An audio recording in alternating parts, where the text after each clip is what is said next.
Labor movement. Labor movement rose up first in Europe after Industrial Revolution.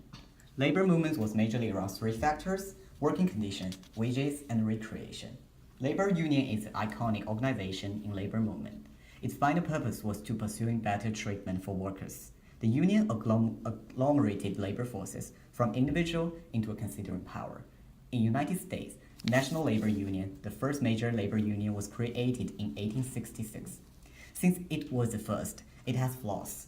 One of many was it has difficulties with coordination due to its rapid growth and unprecedented amount of members. The leader, William H. Silvis, attempted to use politics as a solution by running it in 1872 election. When he got a very little amount of votes, it led to the quick collapse of the union.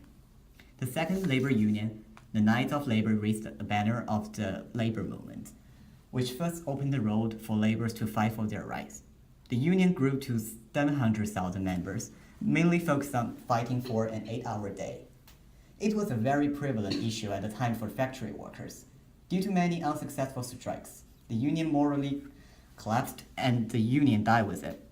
In 1886, the most famous union in American history was founded, the American Federation of Labor.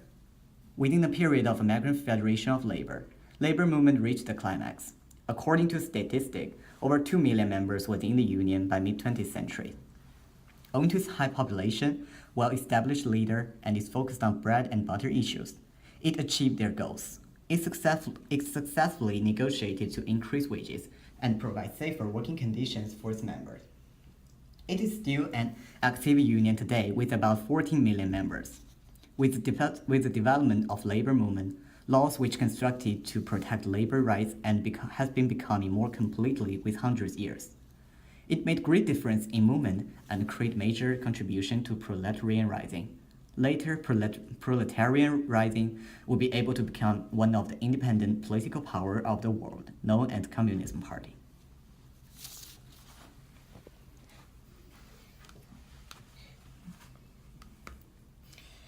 Worker management relationship. When America started industrializing, morality was nowhere to be seen. This is due to the varying perspectives of the workers, later the labor unions, versus the management. The management provided terrible working conditions for the workers. These included poor ventilation, dangerous equipment, and constant spreading of diseases brought in by migrant ships. Why? Because in the management perspective, the less they have to deal with keeping the workers safe and healthy, the more profit that is gained. Obviously for the workers, they only care about their working conditions. Another example is the use of child labor. People found the use of children in factories as terrible and morally wrong, not just because they were too young, but because it was often resulted in the child becoming crippled and or sick. However, children were just working to the management, nothing more. This division and perspective on certain issues drove the need for labor unions. Wages and hours were also major issues. Workers worked on average 60 hours a week for 10 cents an hour. This kept parents and children at the factories all day and gave them little money to show for it. Moreover, it was very common to live in tenements, which were large apartment buildings made for workers that couldn't afford houses or apartments in the city due to the low income. These housing units were usually overcrowded, poorly ventilated, and didn't have proper indoor plumbing. Labor unions fought to change all this. They fought for a lower amount of hours, commonly 8 hours. They also fought for a higher wage to support their families. Many other issues included working conditions, child labor, health care, and housing were protested. Tactics like boycotts, strikes, and protests were used, and even though there were many failures along the way, it netted in success. The Fair Labor Standards Act was passed in 1938 to end child labor. The Factory and Workshop Act, along with others, provided a guideline for the safety required in all factories. Many strikes and boycotts were successful, resulting in the management of those factories providing higher wages and lower hours for its workers. By the end, they proved that in order for management to reach the profit thereafter, worker satisfaction needed to be the top priority. They needed to ensure workplace safety and a proper amount of hours and income. Many historians consider that labor movement was a violent period in American history. There were many strikes. During the labor movement, workers were protesting their poor working conditions and low wages. Many workers went on strikes because their business owners refused to accept their terms about their wages and conditions. The Great Railroad Strike was one of the most famous strikes.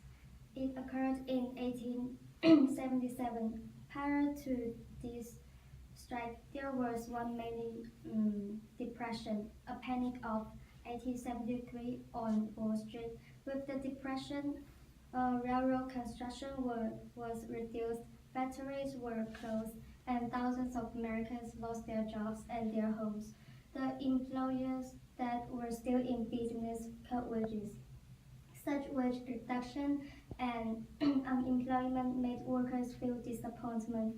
On July 20th, 1877, they gathered to protest. About 700,000 workers went on the strike, forcing trains stopped and rail closed.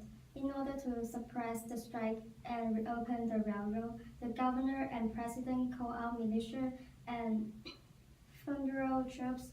Some writers and innocent people were killed. Later, the railroads were back in business within 2 days. Here are three main impacts.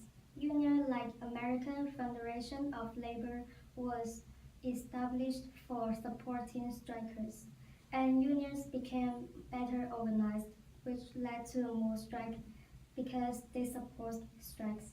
But the good thing was a new militia unit was formed. The strengthening of the police and state militia to prepare for future conflicts. We also got Homestead Strike. The Homestead Strike happened at Carnegie's steel company in 1892 as the price of rounded steel products started to decline in 1890. Harry Clive Frick, the manager of the company, was determined to cut workers' wages by breaking the Amalgamated Association of Iron and Steel Workers. However, the union failed to accept his terms, so he began locking out workers and said, "I would no longer negotiate with the union again." For rejecting Frick's proposed wage cut, workers began to strike. Frick was trying to disperse strikers, so he hired about 300 picketers and sent them out. But strikers opened fire on a barge loaded when picketers arrived. Couples of picketers and strikers were killed. The governor of the Pennsylvania called out militia, and the strike ended. Afterward, the Homestead Company was reopened to non-union workers, but wages still cut and the workday was lengthened. Many strikers will not be able to regain employment. In some degrees, we can say labor movement did harm to the economy because as many workers went on strikes, factories make no productions and profits. As some unions were established for supporting strikers and negotiating to increase their members' wages, companies were only reopened for non-union workers, but they were still low paid. Strikers failed to regain employment, which means less labor force and lower productivity. So of course, companies want to hire more workers, but more workers mean higher costs. Due to higher costs, companies had to increase their products' prices, which led to fewer consumers and make lower profits. The labor movement was a success in several ways. Due to industrialization, the economic skyrocketed. New technology provided more efficient ways to make products, resulting in more profit to the factories. Factories provided millions of jobs. This is partly due to the fact that skill was taken out of the equation. Even though skilled workers were preferred, the unskilled and uneducated would still provide a job at factories. The relationship between the workers and management completely changed. By the end, management learned to respect their workers and provide safer conditions and a better living as a whole. In addition, the movement created a new political party. Labor unions as a whole were a key part of forming society today. They provided standards of how